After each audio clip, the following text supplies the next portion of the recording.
Good evening, everybody. I'm Councillor Martin Cox, the Chairman of Policy and Resources Committee, and I'm pleased to welcome you to this remote committee meeting of the Policy and Resources Committee. The meeting will be broadcast live and recorded for playback on the Council's YouTube channel, and this will include the instant messaging. Will anybody else be recording the proceedings? I ask so that people at the meeting will know if this is happening. I have heard nobody say they will be, so I'll proceed. My role as chairman will continue, however, the responsibility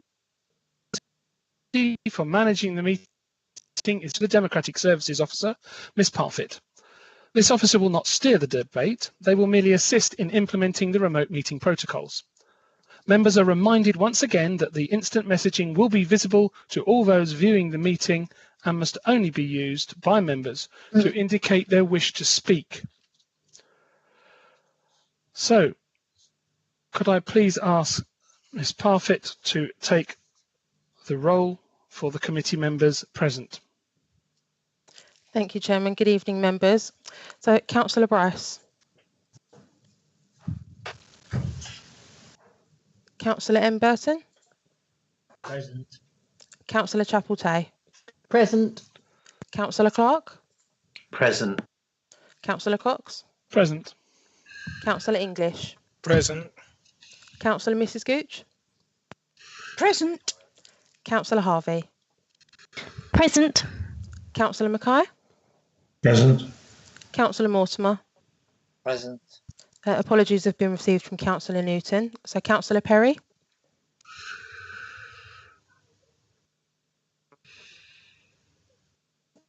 Councillor Perry. I'll come back. We should have Councillor Powell with us this evening as well. Yeah. Present. Thank you. Councillor Round. Present, but both Councillor Perry and I have been having connection problems again today. Thank you. Councillor Springett. Present. Thank you. Councillor de Wigan Shepherd. Present. And I'll just go back to the two members, Councillor Bryce and Councillor Perry. Present. Thank you, Councillor. Thank you, Chairman. That concludes the attendance. Thank you very much. I'd now like to ask the clerk to read out the list of officers present and which items they're presenting.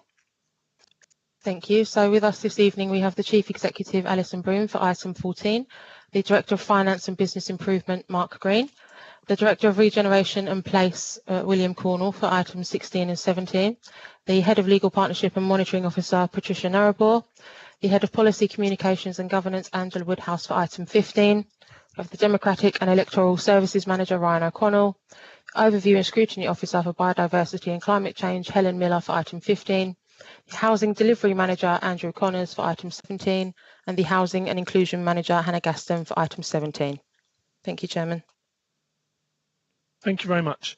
We have received apologies from Councillor Newton, and therefore can I assume we've heard that Councillor Powell is present for substituting for Councillor Newton. Is that correct, Councillor Powell? That's correct, Mr. Chairman. Thank you very much. Item 3 then.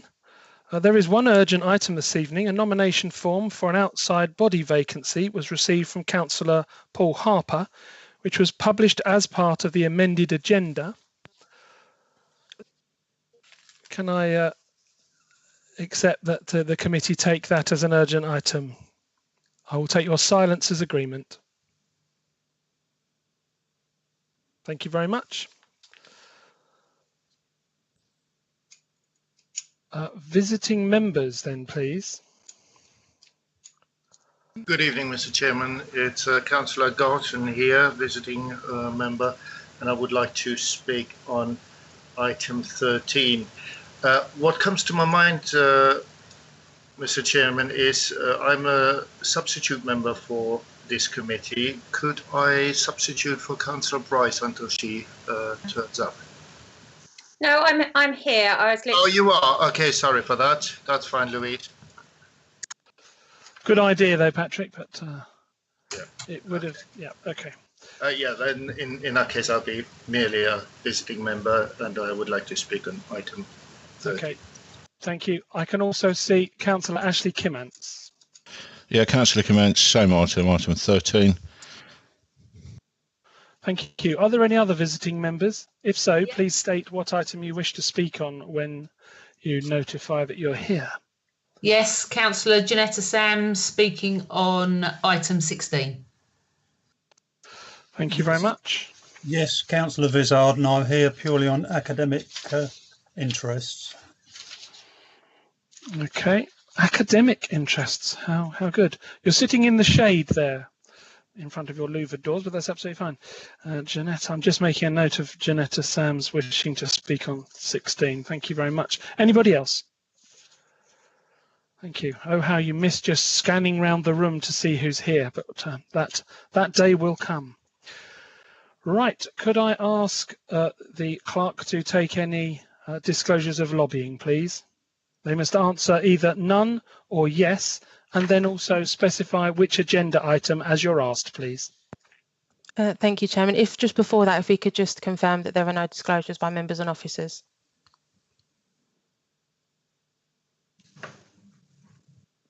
I assume that's none. In that case, Councillor Bryce. Lobbied on item 15 and 16. Thank you. Councillor M. Burton. Item 16. Thank you. Councillor Chapeltay. Items 14, 15 and 16. Thank you. Councillor Clark.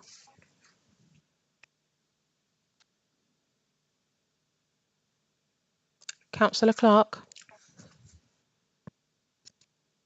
I'll come back. Councillor Cox. Item 16, please. Thank you. Councillor English. Item 16 and the Part 2 item. Thank you. Councillor Mrs. Gooch. Yes, I've been lobbied on item 13. Thank you. Councillor Harvey. Yes, on items 13 and 16. Thank you. Councillor Mackay. 13 and 16. Councillor Mortimer. 13 and 16. Councillor Perry. 13, 15 and 16. Thank you. Councillor Powell. 16. Councillor Round.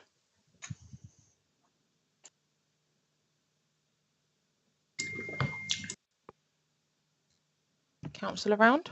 Sorry. None. Thank you. Councillor Springett. Item 16. Thank you. Councillor de Wigan Shepherd. 16. Thank you. And I'd just like to check again with Councillor Clark. Yes, sorry, for 16 and 13. Thank you. That concludes the lobbying, Chairman. Thank you very much. Item 7 is to consider whether any items should be taken in private because of the possible disclosure of exempt information. We do have one part of Part 2 item this evening. This is item 17. Can I take it that this item will be taken in Part 2? Is this agreed? I'll take your silence, please, as consent.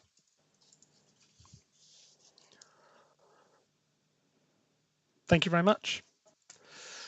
Item 8, the minutes of the meeting. I plan to move that the minutes of the meeting held on the 16th of September 2020 be agreed as a correct record. I do not intend going through the page by page unless anybody gives their dissent, which will then mean I go through and pull them out and ask what they wish to change. So I will assume this is agreed. Agreed? Agreed. Okay, I will sign those minutes as a correct record at a later date. I envisage that happening sort of like a book signing somewhere. Right, okay. Item 10. There are 3 questions from members of the public for this evening's meeting. So I hope we now have, yes we do, we have 3 guests. I call upon Miss Gail Duff to ask her question, please. Thank you. It is understood that Maidstone Borough Council's planning officers are now classifying current significant residential planning applications in the Stour Valley catchment area as invalid. Given Natural England's recent advice on nutrient pollution. We've also learnt recently that the Mountfield Park 4,000 home garden community in Canterbury has been indefinitely delayed by this matter. Will this committee agree that National England's recent guidance is another major setback to Heathlands, which will inevitably add to the costs of the scheme, and when combined with the ever-increasing list of other issues, only prove that Heathlands is unviable, unsustainable, and undeliverable. In effect, also invalid. Thank you. Thank you very much, Ms. Duff, for your question. This matter is addressed directly in the auditor's report at paragraph 2.7, inasmuch that a further environmental and technical advice on the nutrient neutrality in respect of heathlands has been commissioned, and this will be shared with the local planning authority. Do you have a follow-up question resulting from my answer? Or the no, I don't at the moment. Thank you very much. Thank you very much, Gail. I have received notification that a question is coming from Miss Kate Hammond, Chairman of the Policy, to me, the Chairman of the Policy and Resources Committee. Ms. Hammond, would you like to ask your question? Yeah, thank you, Chairman. A key requirement of the garden community is to have local support. The update report before you tonight correctly confirms that Lenham Parish Council do not support the proposal, nor do the local residents group Save Our Heathlands. It fails to report that NBC have not communicated with local residents about this highly contentious project since January. The proposed modus operandi is frankly an insult to local residents and will not be entertained at any time. How does the council plan to convince the government and planning inspector that this scheme has local support? Thank you very much, Cameron, for your question. Meetings have been offered to both the Parish Council and Save Our Heathlands group over the course of 2020. A regular project updates have been provided to this committee, all of which have been in the public domain. However, may I suggest that a meeting is arranged with myself and the Chief Executive with representatives of the Parish Council and Save Our Lenham Heath at the earliest opportunity, and that we use this forum to start to develop the community engagement strategy referred to in the officer report in paragraph 2.13. The next stage of the public consultation on the local plan review is due to commence in our Q3 of proceedings, if Heathlands is featured in the next stage of the local plan review. But there will also be opportunity for residents and stakeholders to comment on this, as well as the remaining proposals left in our plan review. Do you have a further question resulting from my answer or your original question, Ms. Hammond? I do, please, if I may. Save Our Heathlands are a local resident speaking up for our community. So far, we have been told by the Chief Executive and Lead Director for the project that they will only meet with our group, subject to us keeping our discussions private and not to divulge any with our neighbours. Equally, seeking participation from us to be involved in a twin track process behind the scenes to help the council formulate the proposal while continue to campaign against the proposal in public. Our takeaway is that the council doesn't have any respect for local residents and will do what they want anyway. We would like to ask the chairman if he thinks that the behaviour of senior officers is appropriate community engagement. Well, I'll try and turn that into a question if I can. I think moving forward, if Heathlands is one of the sites that we consider in our local plan, I think that will be the point when comments and things that are brought out at further meetings, once that decision has or hasn't been made, will give us the opportunity to talk openly, because we want to hear the views of the residents in that area as we move forward with what's potentially before us at the moment. But as I say, I want to reiterate that it's only if Heathlands comes out of the on 18B in the local plan review.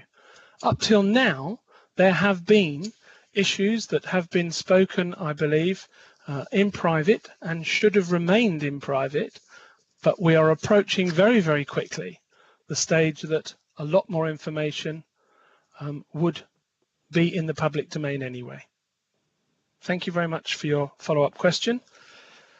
I now have a question from Mr. Steve Healy, who is the chair from Save Our Lenham Heath. So, Mr. Healy, your question, please.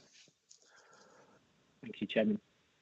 The group's called Save Our Heathlands, and my question is: the second stage master plan for the council-led Heathlands Garden community at Lenham sees the existing sewage treatment works as the central focal point for over 1,500 new homes in the third phase of the project.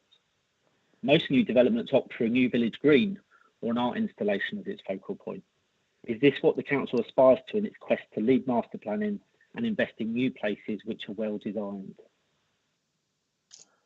Thank you very much, Mr. Healy, for your question. From the outset, the key design principle for Heathlands has been a high-quality, landscape-led master plan approach.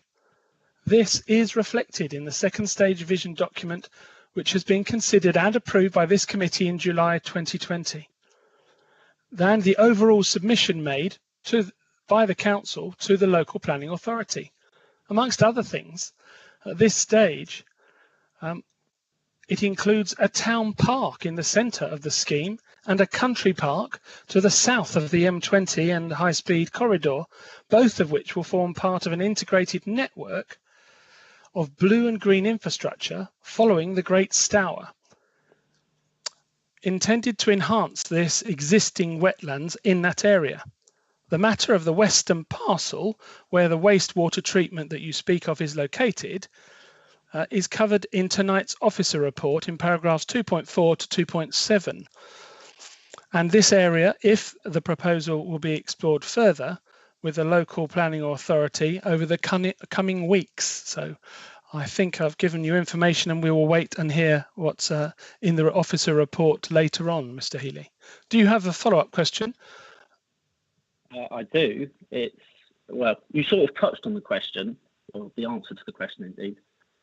But the point is that no other garden community proposal in this country has a sewage treatment works at the centre of it, and there's been no provision within the current plans to date, nor are we led to believe within the financial appraisal, to either relocate the wastewater treatment or to make sure that houses are of a safe distance away from the treatment.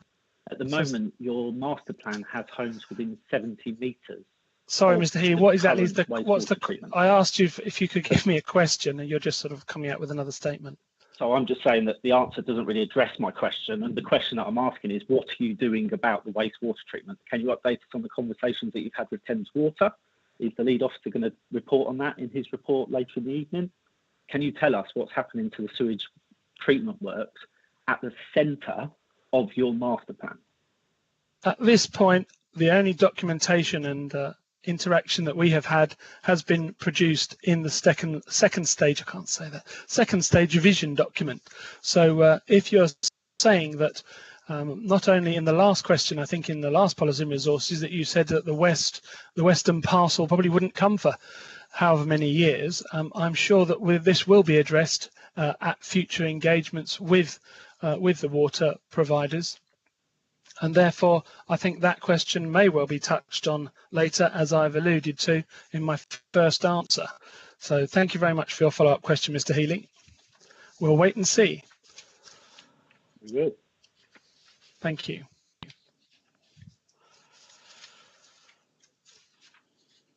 Thank you, all three of you, for your questions. I believe if you wish to now continue watching on the YouTube channel, you'll be able to do so.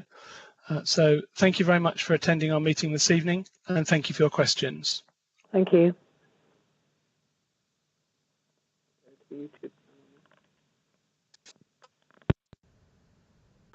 Okay, thank you very much. Item 11, questions from members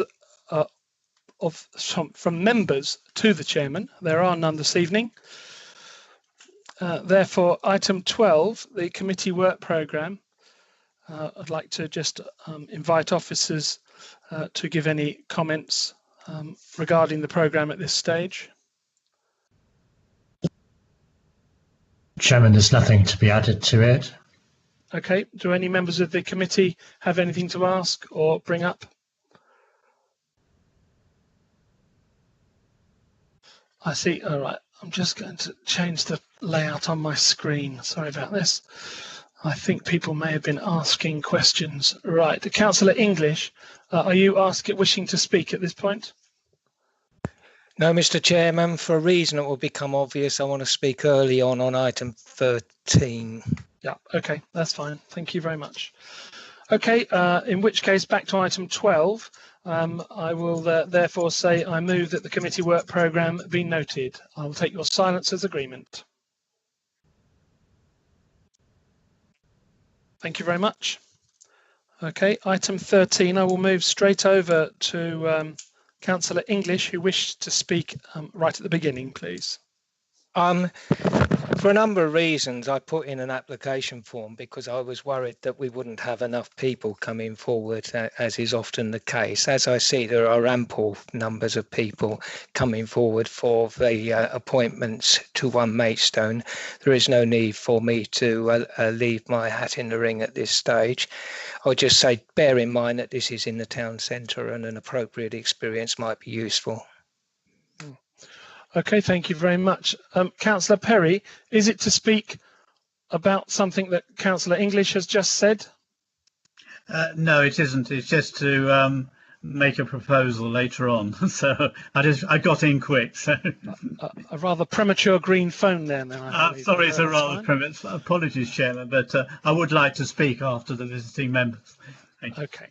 All right. Thank you very much. Okay. There are now 3 nominations for 2 positions on One Maidstone Bid Advisory Board. I would like to invite each nominee to speak just for 2 minutes, if that's possible, in the following order. I will take Councillor Garton, Councillor Harper and Councillor Kimmants in that order. I will just ask first, has everybody seen their applications in the paper?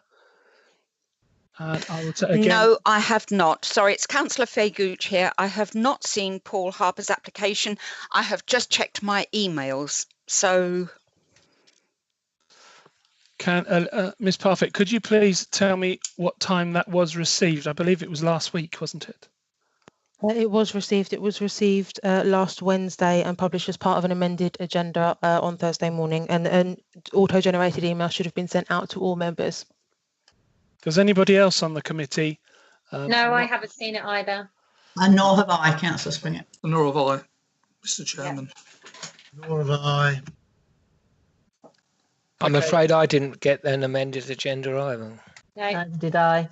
Okay, in which case, Councillor, Ms. Parfitt, do you have that to be able to put up onto the screen? It's not a. Chairman, isn't that quite? Well, I suppose it's going to be published in the agenda pack anyway, wouldn't it? Would Yes. Exactly the same application be published in the agenda pack? Well, the first agenda pack obviously went out, but the time allows up until or prior to the other one being received by Councillor Harper. All I'm asking and was going to say, would people like to be sent that by Ms. Parfitt now, and I can adjourn for 5 minutes while people get that and read it. It is only a 1-page A4 document, and it is filled out in a similar manner. The bottom section obviously is the key part, their experience and offer. Would that be acceptable? Is that okay for me to do that, Ms. Parfitt? Can we not share it on this screen? I was going to say, is there anything under data protection that says we should or shouldn't do that? It's a public document. It's been added. So, yes, I'm happy to do that if we can do that, Ms. Parfitt. Yes, we can do. If I could just have a moment just to bring it up on screen, please. Yep. Okay, thank you. Lovely. Thank you.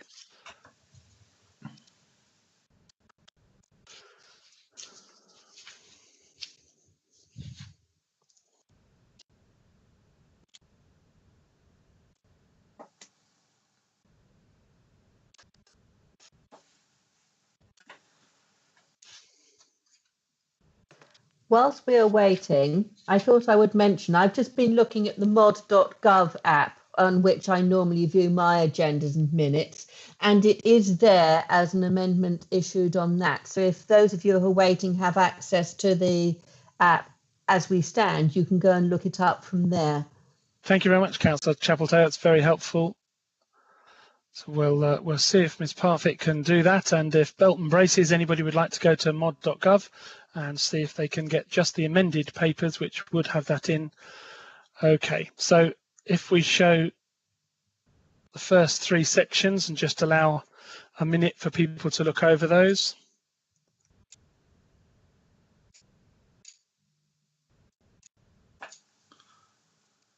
Okay, if you can move reasons to the top for applying. Lovely. I'll catch up now.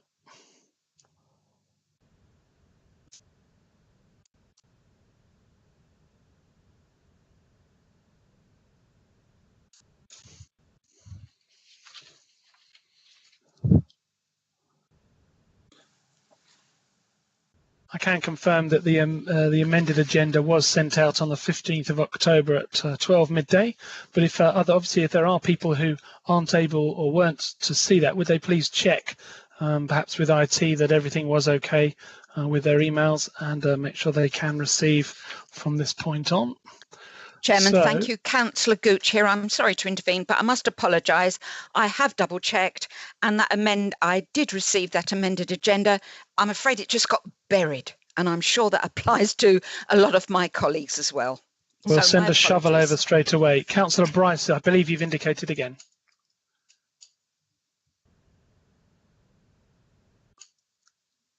Councillor Bryce, I can't hear you if you're wishing to speak. That's okay. Sorry, my computer just went a different colour for a second. I don't have any information in the agenda pack. I have some nomination letters, or some application forms, sorry. I don't have anything to say what decision we're making. I don't know if I'm missing a page. No, I don't think so. That would have been on the original agenda. Anyway, no, there isn't anything. It's just the nomination forms for outside body. So how many? If you want, I want to just get everybody on the same page. If you would like, I will say how we're going to do it and what we're trying to find out from the 3 people. We're looking for 2 seats. Okay, so there are 2 positions on the outside body of the One Maidstone Bid Advisory Board. Okay, so I believe everybody's had time now to read Councillor Harper's application form. I apologise if people couldn't. Mr. Chairman, in the interest of fairness, would it be possible also for the members to refresh their memories on the other 2 applications on this public screen here? Well, Councillor Garton, I hope that they're actually in front of them on the papers that they have that they're reading. It was just that this wasn't there. Chairman, I think it's because Councillor Harper is also indicating to speak. So are we going to allow all the applicants to speak? Yes, as I stated just before we broke off, I will be asking in the order of Councillor Garton, Councillor Harper and Councillor Kimmants. I had said that before. Just okay. Councillor Harper's indicating, so I wasn't sure if he heard that. Councillor Harper. Thank you. Councillor Harper, are you just indicating the fact that you want to speak, as I have indicated that you will do anyway? Yes, please. Right. Okay, that's fine. So we will all be doing that, or you will. So I will ask then, in that order, Councillor Garton will be first. I will just. Thank you, Mr. Chairman. If I may start, and I'll try to keep as short and brief as possible. I am currently the member for the representative on that outside body. I've only, basically, it feels like I only started it, and I'm just about trying to get my feet under the table, obviously with the COVID delays and closure of most of the town centre. That didn't help either.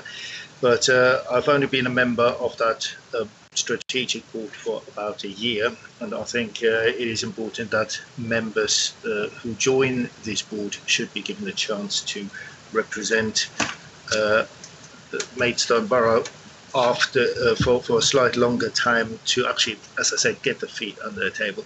However, what I find is particularly important, what I said in my application form, that the Maidstone Borough members are politically represented equally as far as possible, and also what is important, the bid is not a town-centric specific organization. It is a strategic organization which affects all of Maidstone. So members should be under no illusion that this is something which is only specific to members or representatives whose ward is in the close proximity of the town centre. I am a rural ward member, and the town centre of Maidstone is so important to the whole district of Maidstone that also the rural community should have some representative input in the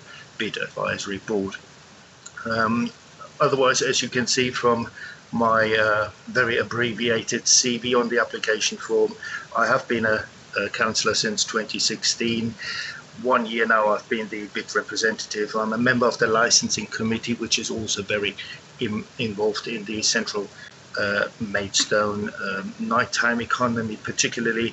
I'm a member of the SBI committee, and I've got professional previous experience in business, and I was also called to the legal bar. So I think I bring all the relevant qualifications to be nominated to this board. Thank you. Thank you. Thank you very much, Councillor Garton. I've let you go over there. That's absolutely fine. On to next, Councillor Paul Harper. I'll give you the same amount of time, around 2.5 minutes. Thank you. Okay, thank you, Martin, and thank you, members of Policy and Resources. I'm applying for this job, or role rather, because I feel that the town centre is really important in terms of our local economy, and being a resident of Maidstone, the town centre is very close to my heart. I'm, as you all know, the chair of Economic Development and Leisure Committee, and as we all know through the local plan process, that we see the future of the town centre not only in retail and offices, but also increasingly through the arts, culture and leisure sectors. And I feel that as chair of the ERL committee, I'm in a position where I can ensure that both are working in tandem.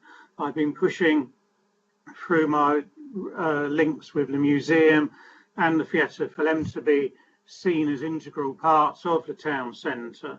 And I've also had experience of working with BIDS when I was working up at Islington, where the organisation I was a director of resources for was a member of the Angel One Centre bid. So I'm aware of the role of these organisations. So I just hope that you would give me the opportunity to bring my skills to help Maidstone move forward from COVID. Thank you. Thank you very much, Paul. Okay, I now call upon Councillor Kim Ants to have, again, up to 2.5 minutes, please. Councillor Kim Ants. Thank you, Mr. Chairman. As I know you've got a tight schedule tonight, so I won't give you any speeches. I will just rely on my experience. Over 30 years as a cab driver in the town centre, knowing lots and lots of businesses, running my own business. Obviously now I don't work from the town centre, but I know the town centre very well. I've been on a housing co-op management board for 25 years. I was also on the board of management of the Co-op Housing Development Society Limited in London for about a year. That can be Googled and looked up online.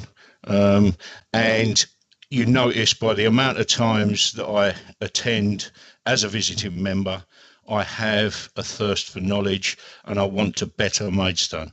And that is why I attend so many meetings. Thank you very much. Thank you. Thank you very much, Ashley. Right, okay, so I was just resetting my stopwatch so it doesn't suddenly shout an alarm at me in a moment. Okay, so we have 2 positions to come from the 3 applications before us. Sorry, I'm just looking to see. Can Ms. Parfitt just advise me, though, are we going to be taking 1 vote for each position, or do we take the votes that we have from the members present, that they vote for 1 person each, and then we go back again if we then drop out 1 person after the first vote, if you see what I mean? As I see what you mean, Chairman. So the way that this would be done, normally you would do a show of hands. Obviously, we can't do that over Skype. So the best way to do this is if I go through each member of the committee and each committee member gives me their 2 choices, I will count up the votes for each member, and the 2 members with the highest amount of votes will be sort of elected to the position. Sounds good. Okay. So you'll be called upon in alphabetical order, and you'll be asked for the surnames of the 2 councillors that you wish to move forward. Yes, Chairman. Just before I start the vote, I can see that Councillor Bryce has indicated. I was just going to ask this exact question that's being answered. No problem. Just wanted to check. Well, in that case, Councillor Bryce. Vote 1 goes to Councillor Garton. Vote 2 goes to Councillor Kimmins. Thank you. Councillor M. Burton. Councillors Garton and Kimmins. Thank you. Councillor Chapeltay. Councillors Garton and Kimmins. Councillor Clark. Councillor Kimmins and Councillor Harper. Thank you. Councillor Cox. Councillor Kimmins and Councillor Harper, please. Councillor English. Councillor Harper and Councillor Kimmins. Councillor Mrs. Gooch. Councillor Harper and Councillor Kimmins, please. Councillor Harvey. Councillors Harper and Kimmins, please. Councillor Mackay. Councillor Kimmins and Councillor Harper. Councillor Mortimer. Councillor Kimmins and Councillor Harper. Councillor Perry. Councillor Harper and Councillor Garton. Councillor Powell. Councillor Harper and Councillor Kimmins. Councillor Round. Councillor Kimmins and Councillor Garton. Councillor Springett. Councillor Garton and Councillor Kimmins. Councillor de Wigan Dean Shepherd. Councillor Kimmins and Councillor Harper. Thank you, Chairman. If I could just have a moment just to confirm those before I announce the result, please. Certainly. Thank you very much. Meanwhile, sorry, Chairman, it's Councillor Faye Gooch here. May I request that the committee expresses their thanks to those councillors who took the time and trouble to apply for the post, regardless of the outcome. Thank you very much, Councillor Gooch. Yes, I was going to actually say, so I might as well say now, it is encouraging to see more than 1 person applying for these bodies, and I will be taking certainly a look at which bodies that this committee looks at, and encouraging others to make sure we've got all of these filled, and making people obviously aware of what the outside body involvement does for Maidstone.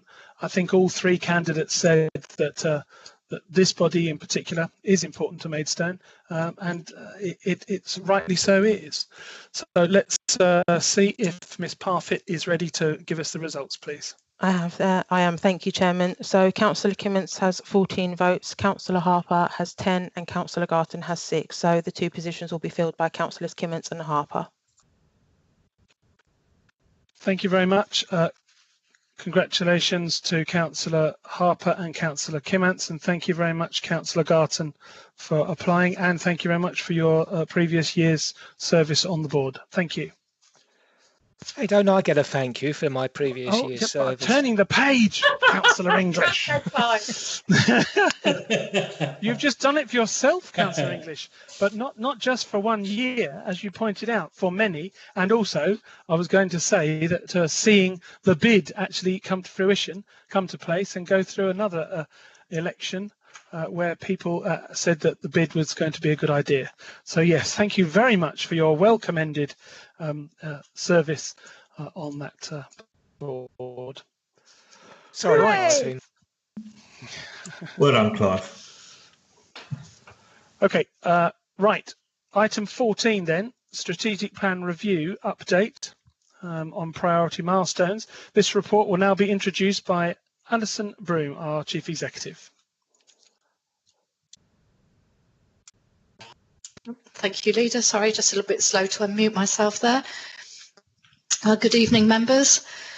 At your September meeting, I presented a report concerning the strategic plan, and that included feedback from councillors, and we had applied that feedback to a review of priorities and in particular our implementation plan for the 5-year period that we're currently in.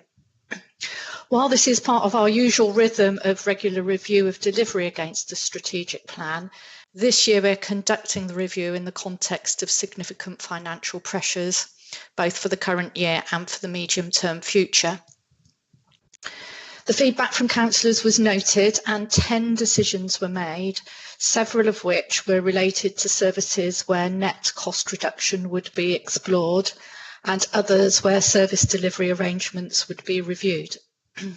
The decisions that you made are summarised for ease of reference at paragraph 2.19.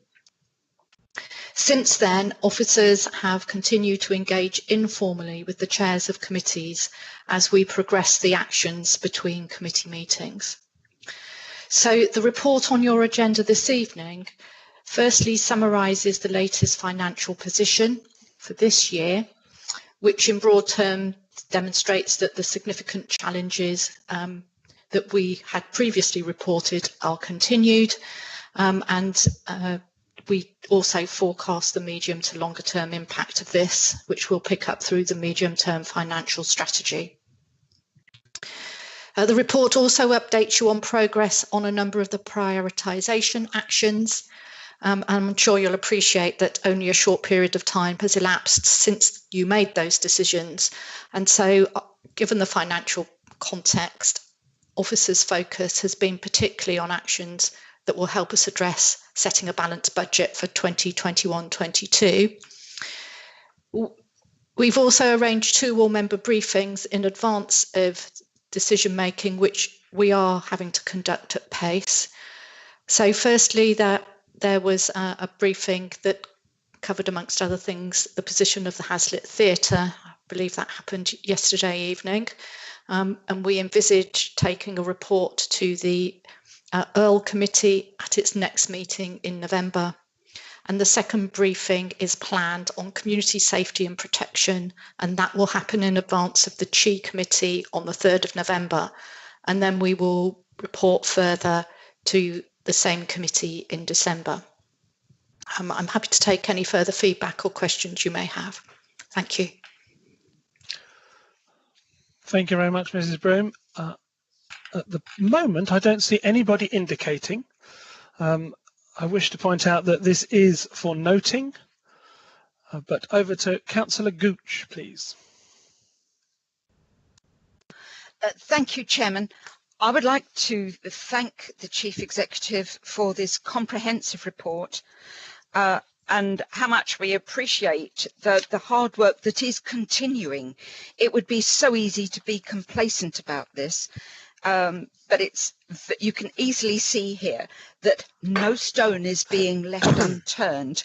We are at various stages and I think it's an extremely sensible way forward. I believe it's a very sensible way forward that we're progressing in trying to address the very serious financial situation that we find ourselves in, not only this year, but following years. And I have to say, I'm still rather proud to think that our officer, Mark Green, is heading up the Kent level as well. And I do think that that stands us in good stead, because we also, without realising it, we get that overall wider Kent view, not just our own Maidstone view, plus, of course, the links with government. I won't go on.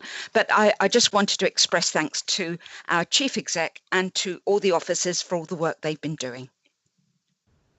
Thank you very much, Councillor Gooch. Councillor Perry.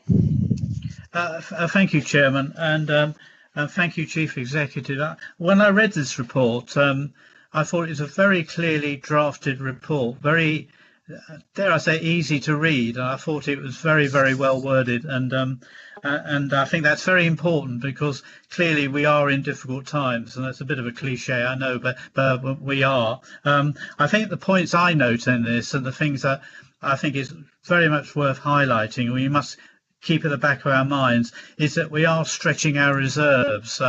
We have obviously are going to have a deficit this year, 2021, and a further deficit in 21-22. So we are surviving by dipping into our reserves. And of course, that's what reserves are for. But it will be important that in some time in the future that we're going to have to bring those reserves up, and probably even to a slightly higher level than the minimum figure that we have at the moment. I think it's 2 million. So well done to whoever drafted this report. I think it's very well drafted, very clear, and but we just need to carefully keep tabs on our reserves, because I think that's going to be very important into the future. Thank you, Chairman.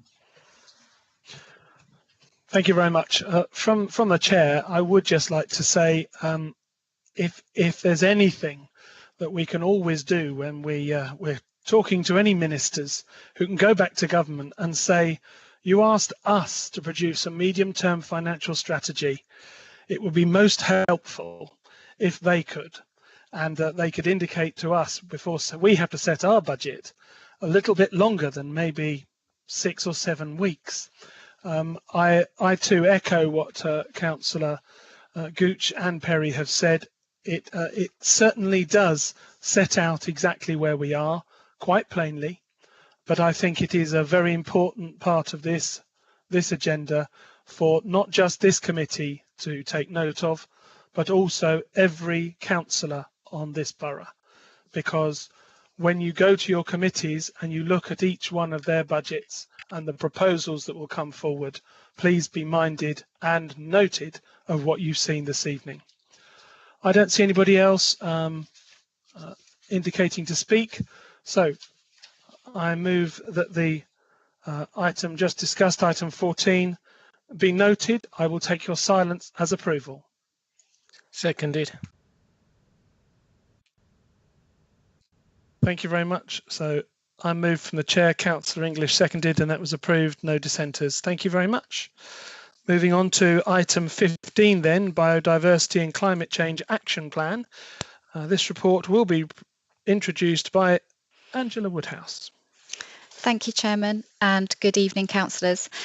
This report presents the outcomes from the member working group, which was appointed by this committee following the council motion to recognise the biodiversity and climate change emergencies.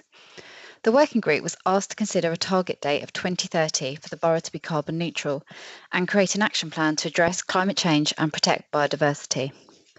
The working group determined that when all reasonable actions were taken with current technology and government policy, no action plan could be created that would ensure the borough would be carbon neutral by 2030.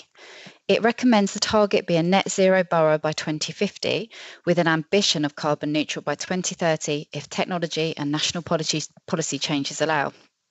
The revised targets would align us with the government's and Kent County Council's targets as well. The strategy at Appendix 1 sets out the rationale for acting on biodiversity and climate change, and it's divided into clear themes. The action plan at Appendix 2 shows how each theme in the strategy will be addressed, identifying costs and the responsible service area. Costs will be met through the £1 million budget already agreed and grant funding where possible. The plan has been developed by the member working group with input from the wider leadership team to ensure actions are deliverable. It is an iterative document and will be used flexibly as new national breakthroughs and opportunities arise. So it's really important that we see this as a living document that's going to be subject to change. The working group's recommendations to the committee are set out in the papers, and we've also included a recommendation that we review the governance arrangements for biodiversity and climate change to ascertain whether an overview and scrutiny committee would be appropriate and how that would work, or alternative options, which I think will need to come back for consideration. Helen Miller is here this evening, and she supported the working group to develop the action plan and the strategy. And we are both happy to take any questions you may have. Thank you. Thank you very much. I will have my quick dig before going over. I will just say that page 110 was a poignant page, and I do wonder why we needed to print it on a whole page by itself, but I'll rest on that and go to Councillor Bryce. Thank you, Chairman. Thank you for the work that's been done on this. Apologies if I'm asking questions that have been asked before, but I'm sitting back on the committee tonight for the first time in a while.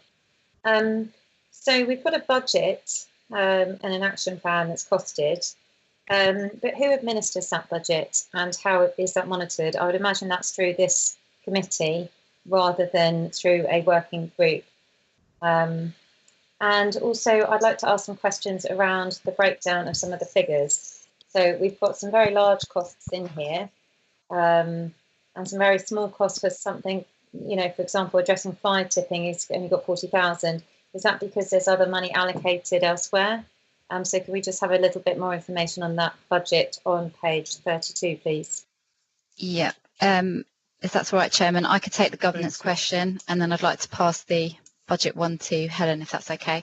So on the governance matter, there will be various decisions that will have to be made, and it will go to all different committees. So some things will go to CHI, some things will go to P&R, some things might go to SPI, depending on what the issue is. But you're completely right, a working group can't make decisions.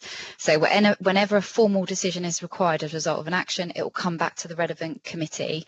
And one of the things we need to bring back really is how will the governance work in terms of keeping on top of biodiversity and climate change, like the overall action plan, who's going to keep on top of that brief, and that's the bit of work we need to do and bring back to you.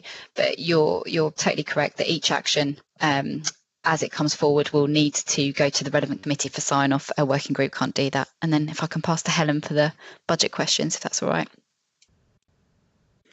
Hello. On the budget questions, some of the costs are very large, and it's possible that they won't be that large depending on the grant funding that is available. Some of them are small, but it seemed best to include those costs, even if they are only 10 grand, so that it's an open and honest plan. May I just come back on that, Chairman? Please do, yeah, I would expect. So, sorry, so you've got a cost, so you've got something that you want to do, and it costs however much it costs. So, for example, £529,000 for some tree planting, including buying the land. So whether or not that's funded by a grant or not, that's still the cost of it, isn't it? So there's a £1 million allocated already, and then there's 750k shortfall. So I go back to my original question. Can you break down some of these larger costs, please, and address why fly tipping is only 40,000? Yes, fly tipping is 40,000 because that service already put some money towards fly tipping, and this is the additional amount they said they would need. Sorry to interrupt. So can you clarify that? What do they need it for? What's it being used for?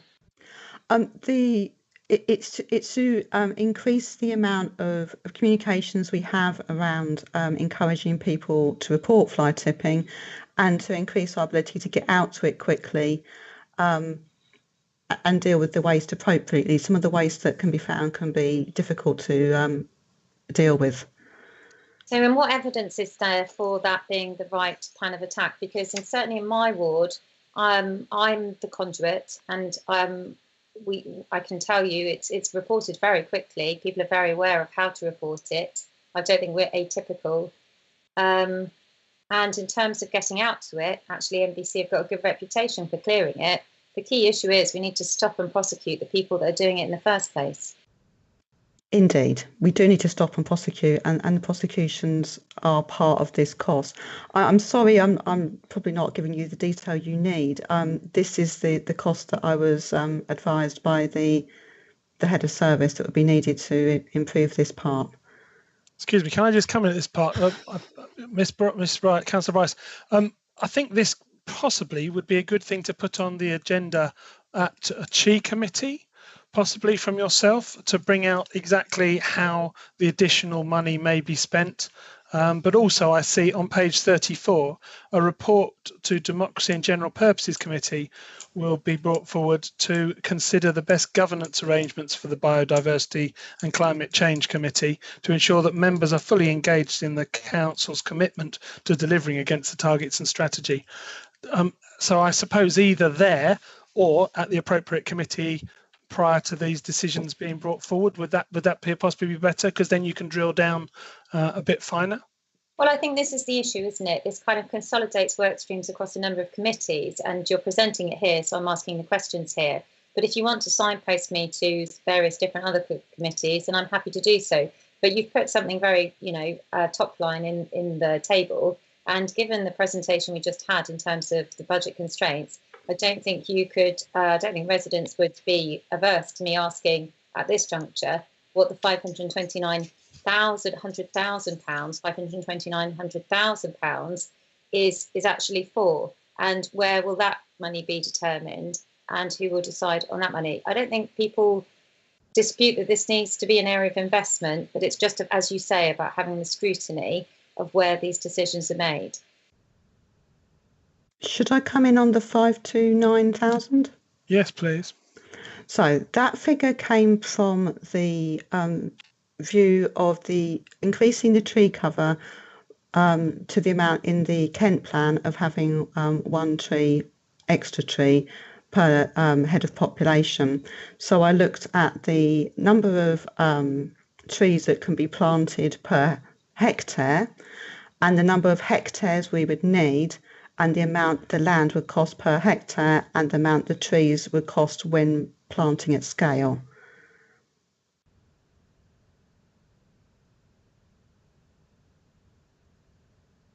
Okay, thank you for that.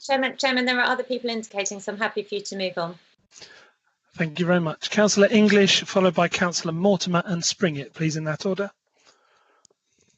Councillor Cox, I think you mixed Councillor Perry. Didn't he indicate earlier on this one?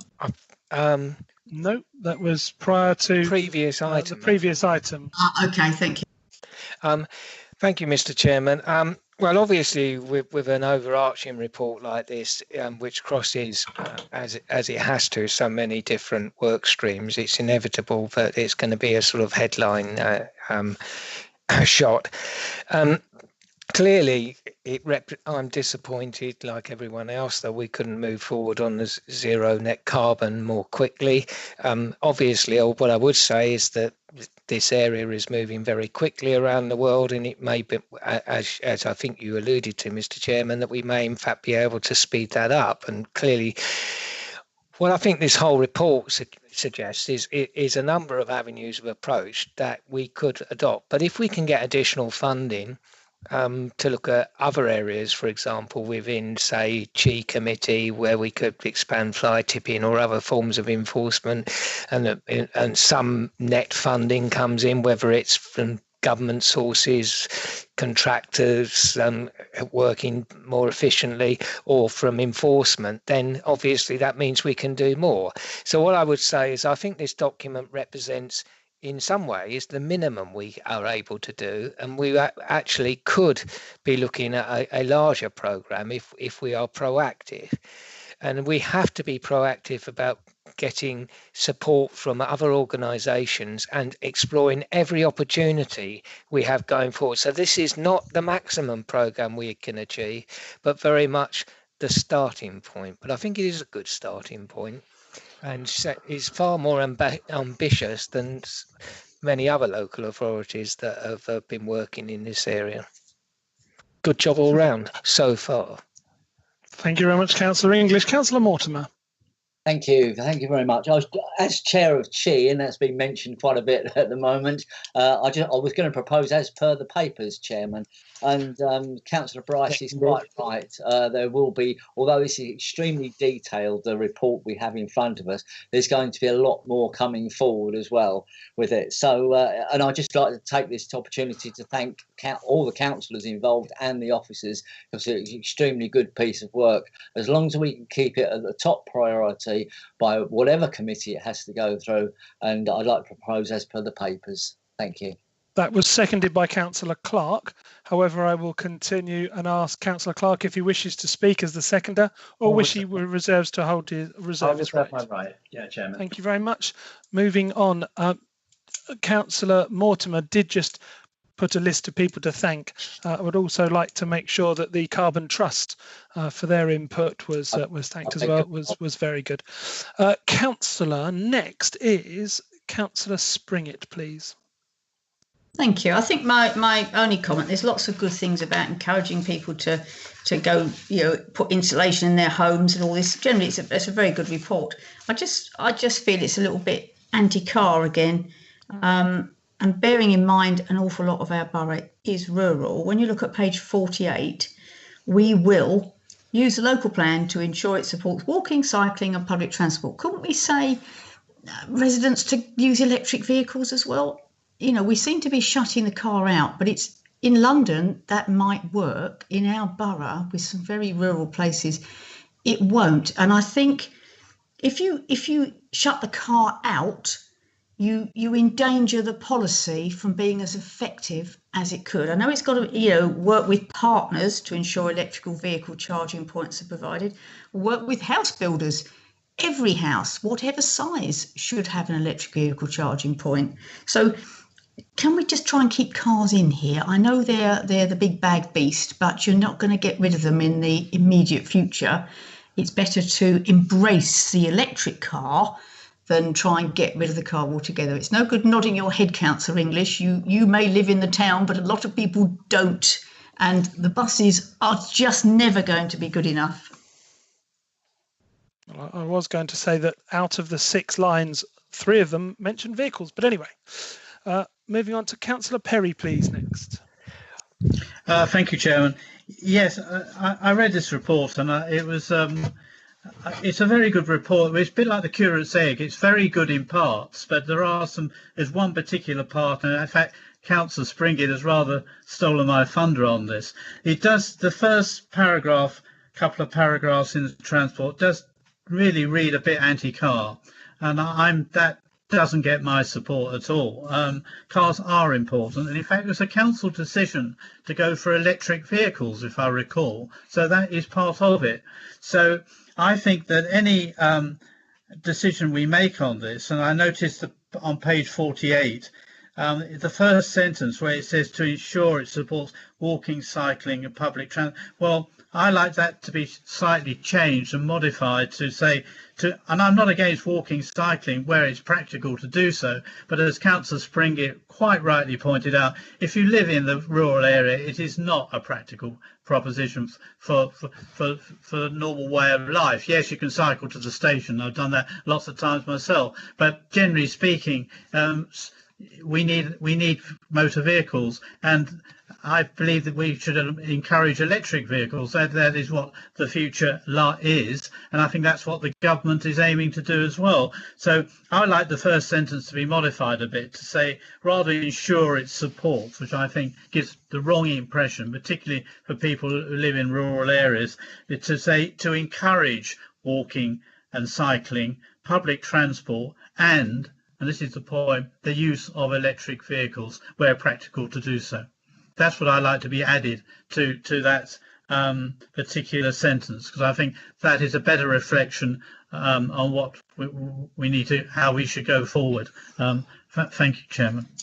Councillor English, are you happy for that to be added to that sentence? And I was shaking my head, Clark? not because I disagreed with what Val was said, but because the Planning Committee at Maidstone Borough Council has been pushing, and other parts of Borough Council have been pushing very hard on the electric vehicle front for some considerable time. So I wasn't disagreeing with what she said. I was saying that I was disagreeing with the implication that we hadn't been supporting electric vehicles. So I'm quite happy to have that put in. I'm sorry if I was misunderstood.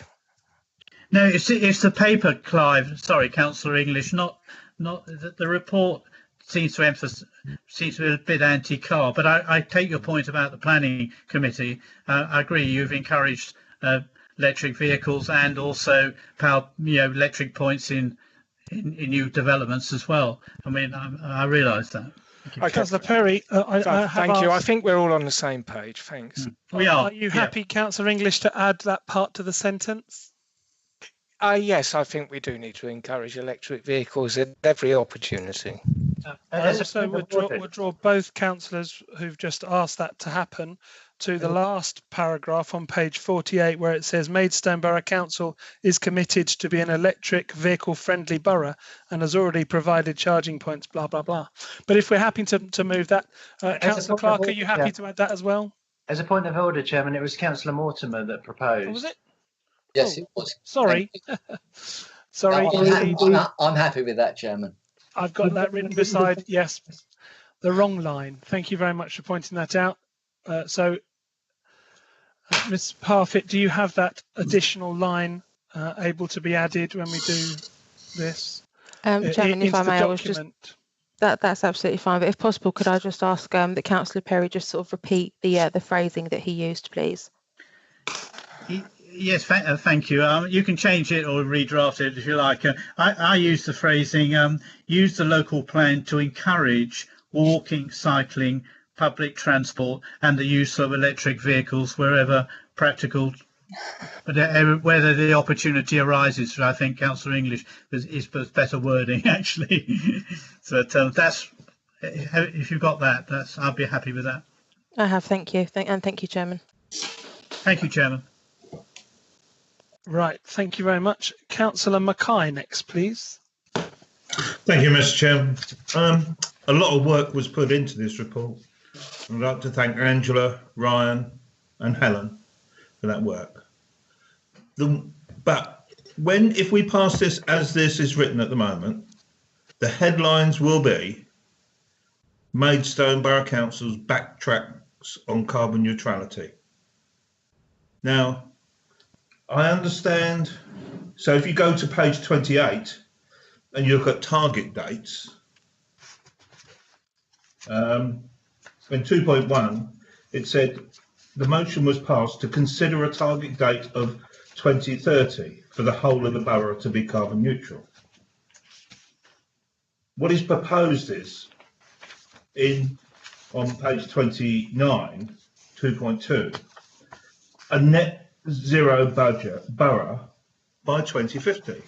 The headlines in the KM and the Downs Mail and everybody else will say Maidstone Borough Council backtracks to carbon neutrality from 2030 to 2050. Now, I would just like to see line B omitted. It's superfluous because C says an ambition of carbon neutrality and neutral borough by 2030. Subject to if technology and national policy changes allow. We don't need to put in 2050 and give ammunition to those people that doubt our commitment to carbon neutrality.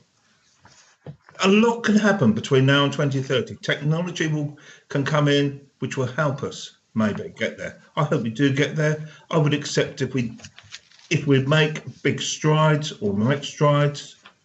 It's our ambition. I don't want to see our ambition watered down.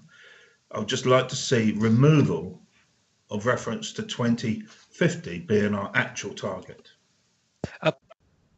Can I just come point in of there? order? If you do that, you've got effectively a contradictory motion. I think you would need to exclude both points Councillor English, A and B. Sorry, can I cut across both of you if I may? The carbon neutral state and the net zero borough are two different things. Yeah, I know. Exactly. So we believe we've set out a path to endeavour to be carbon neutral estate by 2030. Yeah, But agreed. to be a net zero borough by 2050 has to remain that far out. Mr. Chairman, what I'm saying is there is no need for that line. It's a negative line that we don't need, because the next line says an ambition of carbon neutral borough by 2030 if technology and national policy changes allow. So why give ammunition? It's not needed. When we were given the presentation, and I don't have it to hand, Councillor Mackay, they were very, very they were stressing the need to differentiate the two things. So I'll just go back to Angela Woodhouse to either to say no, Councillor Cox, you're wrong. Previously to Angela Woodhouse, it's being uber precise. They don't want to be committed to 2030. But line C gives you get out if technology and national policy changes allow. Let's not make ourselves a hostage to fortune. This is ridiculous. Can I ask Ms Woodhouse, please, to just come back and say whether I'm wrong? Sorry, if I'm wrong, Councillor Mackay, by trying to keep the two things together, then I will certainly concede. I think the point is actually, regardless of perhaps I'm going to make things worse, the working group were asked to look at whether that target was realistic of 2030. They've come back and said in the current state, with the current policies nationally, the current technology available, we cannot say if whatever money we throw at this, whatever actions, that we can definitely say we'll be neutral by 2030. So that's why the working group have come up with 2050. However, they wanted to be ambitious, and they recognised that the council wanted to be ambitious and said, but we mustn't let it go. And by 2030, we would like to be at net zero. We want to get there, but we recognise that it's more realistic to say 2050, and that would meet that would match what KCC have said and what central government are committed to as well. And it is a working group document, and obviously if this committee can change that, because you're going to approve the final version. So it's sorry if that wasn't helpful. I don't know if Helen would like to come in as well. That wasn't my recollection of that meeting, Angela. I expressed my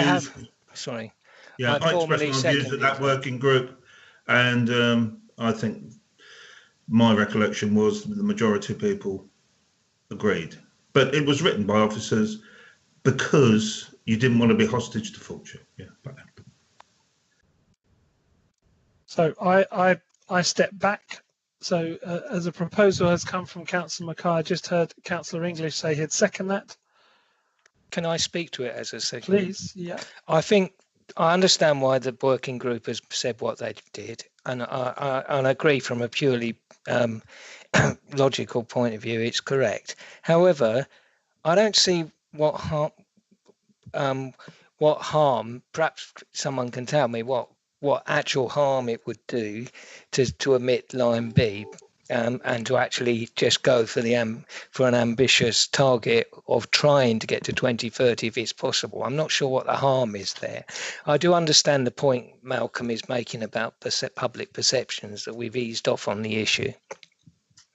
It is a valid concern that we do want to show that this council does take this issue seriously. So I'm not sure what the downside is to actually removing B. I was confused on point A, on your original point. It doesn't require the omission of point A. My apologies.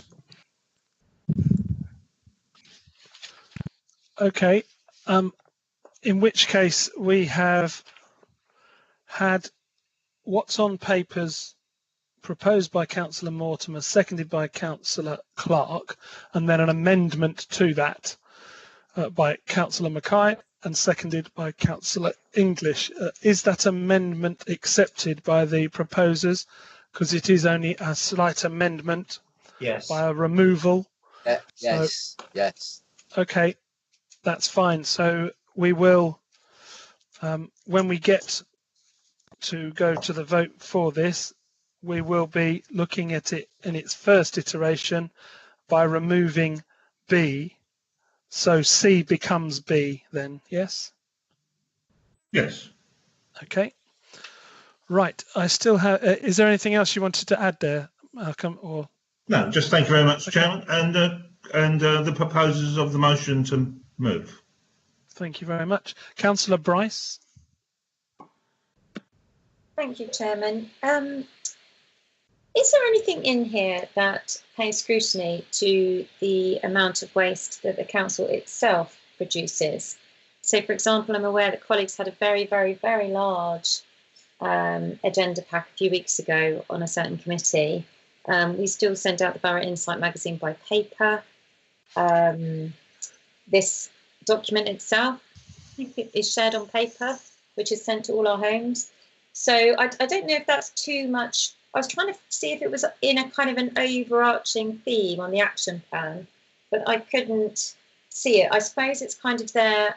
I can almost hear the Chief Exec saying it will come through in terms of reporting back to this committee and, you know, that section when we start to measure things ourselves and then report back. But I just wondered if that had been raised at all. Angela Woodhouse, please. Or Helen.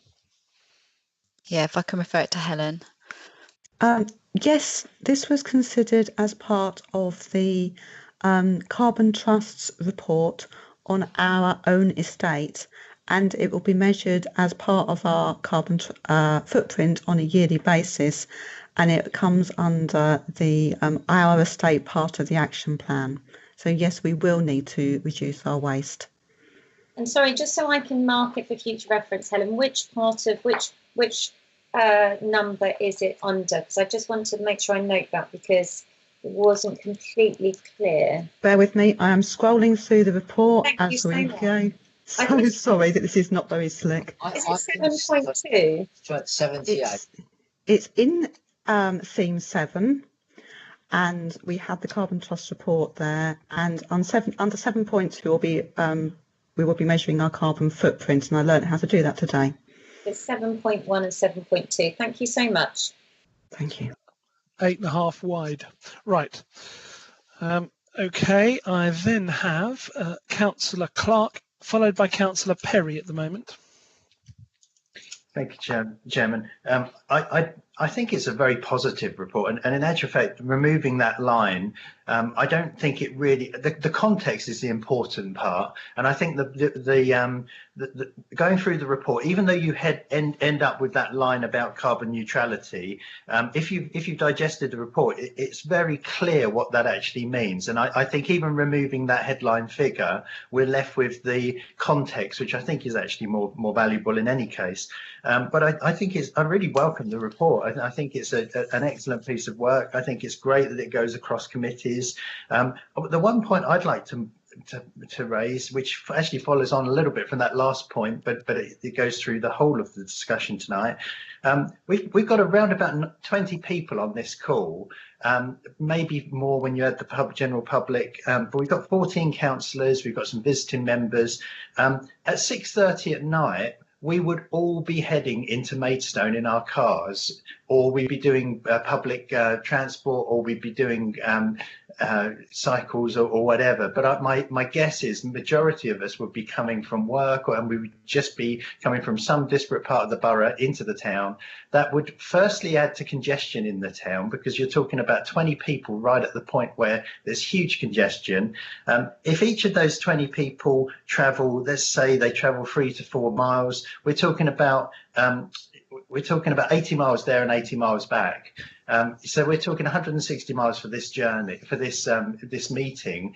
Now, even if we take vehicles with 40 miles to the gallon, that's 4 gallons of fuel that's going up into the air just with this one meeting. And I've been on meeting. I can't actually remember the last evening that I wasn't on a meeting. So I think that as part of this work, I think we should also look at what's happened since we've started to do these virtual meetings and just get an actual number for the sort of benefit that is to our borough. And it isn't just the amount of fuel that's going up into the air. It really is the huge increase in congestion that causes everyone else to burn lots more fuel in the town, right when everyone is trying to get home from work. So I think that we really should think beyond what's in this paper. We should be looking at things that we're doing differently across the board, and members should have sight of that, because I think we'd be really struck by what we would see from that. Thank you very much for that point, Councillor Clark. Councillor Perry, please. Thank you. Just a couple of small points. Well, Councillor Mackay's point, I think, removing that point B, I think was a very good one, actually. I see exactly where he's coming from on that. Just a small point. We made the change on page 48. It also affects the actual action plan on page 64. Can I check that will be changed as well? Because that the first sentence in the on page 48 is reflected in on page 64 on the actual action plan. I notice that is part of the recommendations when we come to agreeing the recommendations. So you want to change 1.2 in the wording, correct? Yeah, I mean, it should reflect what we agreed on the first sentence on page 48. I think it should be put. It's the second column where it says. At the moment, it says emphasis is given to walking, cycling, public transport. And I think we should change it to the wording we've got on page 48. That's all. And also the outcome. Yeah, I didn't check the outcome actually. Golly, what? It's obviously going to knock on. Yeah. So shall we say, please to follow through the action of ask the officers. I'm sure they can do it. Yeah, delegated. Yeah, very happy for that. Okay. Right, okay, I have nobody else indicating. Therefore, we have had it proposed, seconded, amended and seconded. Could I now pass over to Ms. Parfitt to take the vote? Are we happy that we take everything at once, please? Or else we're going to be here a long time. Yes. Yes. So it is as on papers. So over to you, Ms. Parfitt. Thank you, Chairman. So Councillor Bryce. Abstain. Councillor Burton. For. Councillor Chapeltay. For. Councillor Clark. For. Councillor Cox. For. Councillor English. For. Councillor Mrs. Gooch. For. Councillor Harvey. For. Councillor Mackay. For. Councillor Mortimer. For. Councillor Perry. For. Councillor Powell. For. Councillor Round. For. Councillor Springett. For. Councillor de Wigan Shepherd. For. Thank you, Chairman. That was 14 for and 1 abstention. That is carried. Thank you very much. I hope you don't mind me asking for that going through individually, because a lot of people did speak on that and I wanted to give everybody the opportunity rather than going for your silence is approval. So we will now move on then. We've been going for an hour and a half. Does anybody wish to have a break for 5 minutes? Yes, please. I'd love to put the kettle on. Won't we have one between the two meetings? But there we go. No, you very good point. Hold on. What have we got? We have got one item more, haven't we? Yeah, seeing as it's only a plea for the kettle, Councillor Bryce, I will plough on. Thank you very much for pointing that out. We're going to have a break shortly. So. If it was if it was a plea for anything else, I might have reconsidered. Okay, Councillor, item 16 then. The garden-led community. This report will be introduced by Mr. Cornwall. Thank you, Chairman. Good evening, councillors. So the project we're talking about this evening is informed by the Embracing Growth and Enabling Infrastructure priority within the Council Strategic Plan. And once again, I'll remind you that the report is written this evening from the perspective of the Council acting as the land promoter. So the report focuses purely on matters for update, and it looks at 4 areas, which I'll just talk you through briefly in turn. So first of all, the work that we've been doing in continuing to promote the Heathlands proposal through the local plan review process. Key things that have happened since we last discussed the report at this committee. The local plan review evidence base was considered and received at the Strategic Planning and Infrastructure Committee meeting in September, and that evidence base included a report from a company called Stantec, and they basically wrote about the 3 remaining garden communities that are on the table and analysed them all in terms of deliverability, employment, transport, infrastructure, placemaking and governance. Stantec advised further exploration in terms of Heathlands on the following areas: connectivity, the western parcels, the relationship of the Heathlands proposal to Lenham Heath, land north of the railway line. And so these are all areas that need sort of further development and exploration that have already sort of been highlighted to this committee. Stantec do go on to conclude that Heathlands could be suitable for inclusion in the next stage of the local plan review, and it's likely that that decision will be made at the November Strategic Planning and Infrastructure Committee meeting. In the meantime, though, we will be discussing those areas identified by Stantec with the local planning authority. So there is a meeting scheduled to take place to discuss those. And then the intention would be to follow up that meeting with some written representations from us acting as land promoter to the local planning authority to sort of clarify our position and thoughts on those areas. Moving on, in terms of Homes England, they're progressing well with their due diligence into the project, and as stated, they have received project executive panel approval to increase their due diligence budget on the project to £250,000, which is good news. And some of this money will be used to explore the sustainable transport strategy and study. So that work will be getting underway soon enough, and they will be looking to make their final decision on their full 1.5 mil investment in February 21. They've also put on the table some potential deal structures as how they could work with the council over the longer term to deliver this project.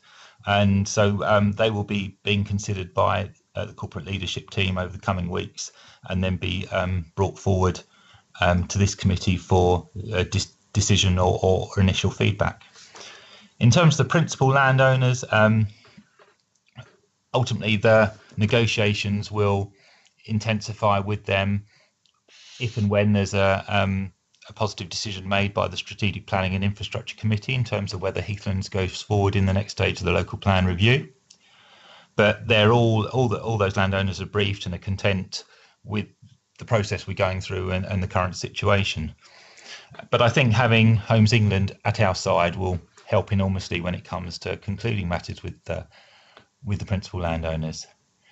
In terms of community engagement, well, I think, Chairman, you touched on a way forward in the questions at the start of this meeting, but we do propose that a plan is brought back to this committee as to how we move forward with community engagement, and what you said earlier was extremely helpful, and that could be the starting point.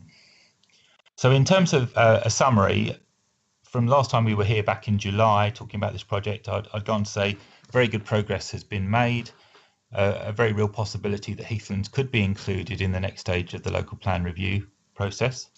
And I would say that the work to sort of bring Homes England into the project as a partner is progressing well as well.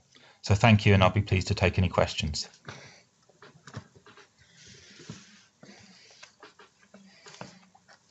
Right, thank you very much for that. Yes, I was very interested there to read about the update from Homes England, and also noting 2.12 the principal landowners and saying about landowners to the north of the railway line as well. Very key, so thank you very much. Anybody wishing to ask any questions of the Director? No? Okay. Unless IM has gone completely quiet or gone offline, then I think you've Martin, got away. Yes, Mr. Chairman, sorry. Just a couple of questions there to William. But firstly, these questions may have been answered already. I don't know. Has any more money? I know there's money Homes England you're talking about. Has there been any more money put to one side by our council towards the what could possibly be happening at Heathlands or any of the other garden developments? Is there a budget set aside for consultancy, for talking to people, or is all of our money now coming from the government, i.e. Homes England? That's my first question. Thank you, Councillor Powell. So what this committee has approved previously is a plan of work over a 5-year period that would see expenditure rise to £3 million, of which would be shared 50-50 with Homes England. So at this stage, I think our expenditure sort of sits at around the 250k mark. Hasn't moved on enormously since last reported in the summer, because really we'd sort of concluded our main body of work then. So in answer to your question, that sum, those future sums are factored into the council's approved capital programme, yes. Okay, so there's 250 spent and 1.25 outstanding, as an example. If the project goes forward, yes. Yeah, no, that's fine. And I've totally forgotten what my second question was, so it's back over to you, Mr. Chairman. Thank you very much. Is your IM not working, Eddie? I wasn't meaning that for anything else. Oh, he's left the meeting. Oh, okay, right. Well, question obviously asked. Councillor Gooch. Thank you, Chairman. Mr. Cornwall, thank you very much indeed for your update. And I must say, part of me feels very encouraged by it, and I do look forward to something happening from a land ownership, as a developer type of view, that we are sort of stepping into developer shoes, aren't we? I'm hesitating like Billy-O, because the other half of me is feeling like I really feel for the residents, for the hell that they are going through, and their very professional way that they present their objections to us. And I feel as if we're all sitting in a dentist waiting room. Once we get to the stage, whether or not we know definitely whether Heathlands is going to go ahead, I just feel as if we will have turned a corner. And the pain really are these two separate roles that the Borough Council has. One as a sort of a developer, for want of a better word, and the other as being a local planning authority. And I somehow feel the pain as we're going through this. And I do feel that as soon as we can turn the corner and really give the residents reassurance that they've got the opportunity to put their objections in writing as part of the local plan review. Once we get stepped into that next stage, it's the different stage. It's the planning authority stage. And I just wanted to express how difficult I feel, what an awkward position I feel, because on one hand, I want to support the residents and I feel their pain. But on the other hand, I think we are really doing the right thing in our effort to find housing within this borough for all the homeless and for all the population that needs homes. Sorry that was my little rant, Councillor Chairman. I'm sorry, but that did need to come out. Thank you for allowing me to have a rant. Thank you very much, and I'm very sorry. I had it written down clearly in my margin. Councillor Janetta Sands, you're a visiting member. Do you have a question? Thank you. Well, just some points really, and I know obviously you've listened very patiently to Sol over a number of months, but I suppose just looking at the reports, we talk about the risk of crystallise, but they're still there and they're not going away. And I feel that the little has changed really. We've got a background of the global pandemic and the financial uncertainty still. And we talk about the Stantec report, but a lot of what is in there is saying that this isn't viable, this isn't deliverable. You know, we're saying that it's predicated on a new motorway junction, and their words are, it's doubtful whether this could be achieved for the scale of development. They talk about land that should be resisted for building. We talked a lot at workshops and things about accessibility. And again, Stantec say the most challenging aspect of this site is its accessibility. The transport case has not been made. And their words again, the proposal in its current form does not demonstrate achievability. So I'm concerned that the borough has spent a huge amount of money on a report and are spending money, and you're not listening to the answers that come from that report. The proposal doesn't pass the employment test. Again, it says in terms of scale of employment, clearly more is needed. It doesn't pass the transport test. If you know, it's from all the information that we've had, the words are, this would not meet the primary aim of a garden village community. The rail station delivered from the first phase of the development would be critical to the delivery, and it doesn't meet the requirements of the guidance. It doesn't meet the required threshold for its delivery all the way through, and we're not listening. Education, there's not enough information. Primary health, there's not enough detail. Retail, there's no detail. So either in certain tests, I think that it's saying no. In other tests, we haven't got the information. There's risk after risk after risk. The utilities water waste, it's a risk. We've obviously now got the nutrient neutrality requirement, and that's going to be a big hurdle. I just think that we're not listening. We're putting all our eggs in one basket, and that basket is full of holes. And what are we going to do if it doesn't work? What's the fallback plan? What is the plan B? How much more money are we going to spend on it? I read today that we've got 1.1 million lost on parking charges in the borough, but we're still going to carry on. We're just going to plough ahead, and we're continuing to plead poverty on one hand, yet we're playing the casino on the other, betting on something that is likely to lose and using other people's money to do so. And, you know, I think that we've got to take another look at all this. We've got to have something else as well. And, you know, we're putting the money in, we've got to listen. And I just feel that it's madness, just keep going down when there are so many risks and we're in a very poor financial situation that we have to be very careful.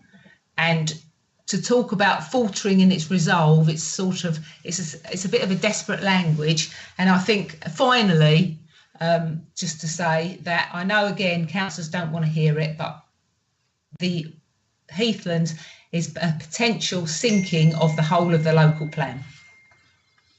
Thank you, members. Thank you very much, Councillor Sams. All right, did anybody else indicate no after that? This report is for noting. Are we happy that this report from the committee's point of view is noted? Agreed. Noted. Agreed. Noted. Agreed. So, sorry, Chairman, I was very late because I couldn't quite reach my keyboard. No, you were beyond late, Councillor Burton. I'd sort of beaten about the bush and done a bit of a Terry Wogan and then said, okay, If you just want to make a statement, then that's fine. Well, but you know, seeing as we've not got a decision on the table. No, exactly. It's just for noting. We've noted it. But if you wish like, to have the microphone, yeah.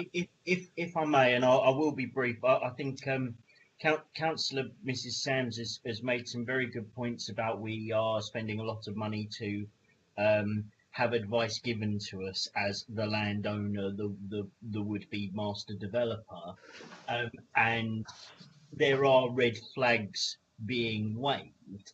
I would just like some advice from the officers on this as to how we compare with the examples of other would-be garden developments in terms of the time scale that we are looking at, and whether these warnings that we are being given, whether they're to be expected now with the possibility of being resolved later in the process.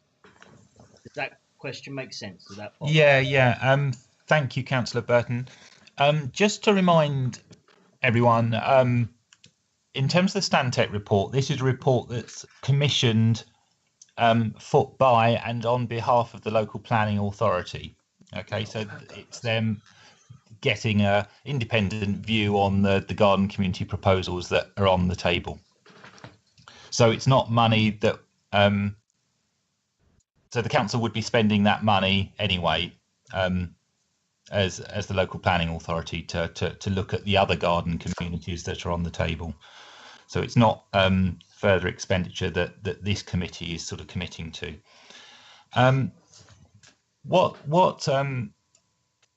You know, you obviously, councillors, you'll all read that Stantec report for yourself and draw your own conclusions.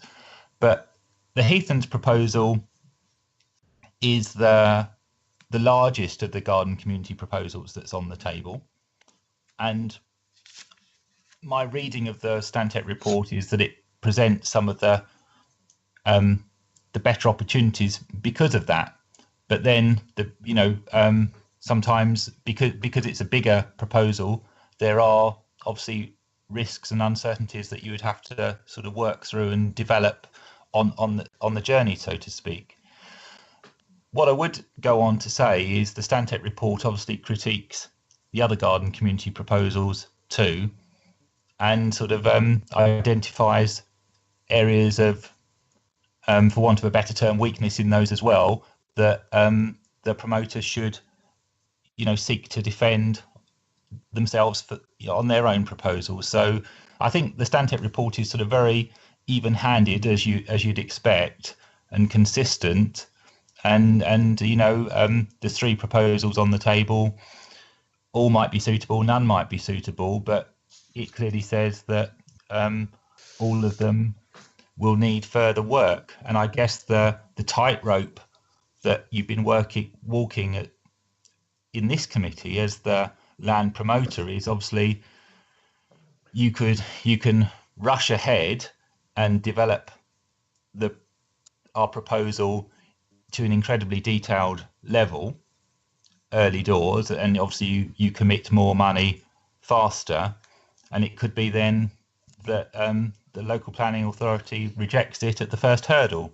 So that we're trying to find a sensible medium here as to we develop our proposal at an appropriate pace, so we keep our expenditure in an acceptable line, as information comes to the fore.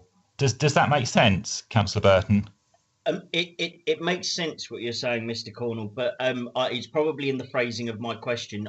My focus was less really intended to be on the monies currently spent, because I understand they're monies we have to spend as the local authority, irrespective of whether we're putting this proposal forward or not.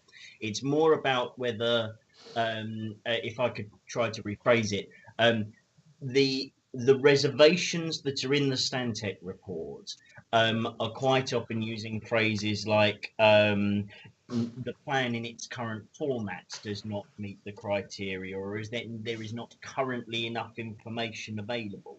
Would you expect us, by comparison to other examples of garden communities, would you expect us to be at that point with that lack of information or those reservations in such a report, and would you expect that they are things that we can, in the timescale available, resolve?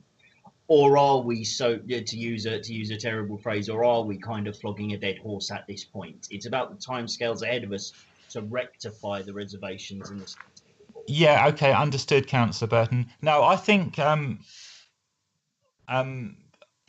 we've judged things correctly. The areas of that need further exploration, you know, we're in agreement with Stantec. We've talked about them all at this committee.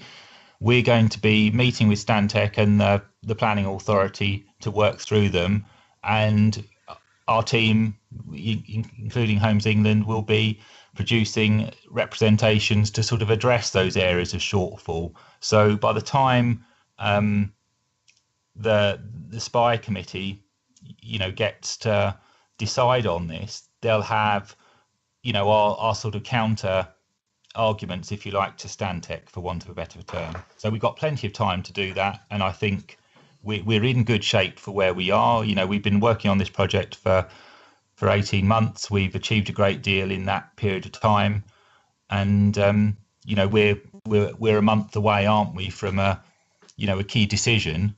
And then I think once we've got that sort of in principle decision from the local planning authority, if indeed it does come, that's the time then we can sort of really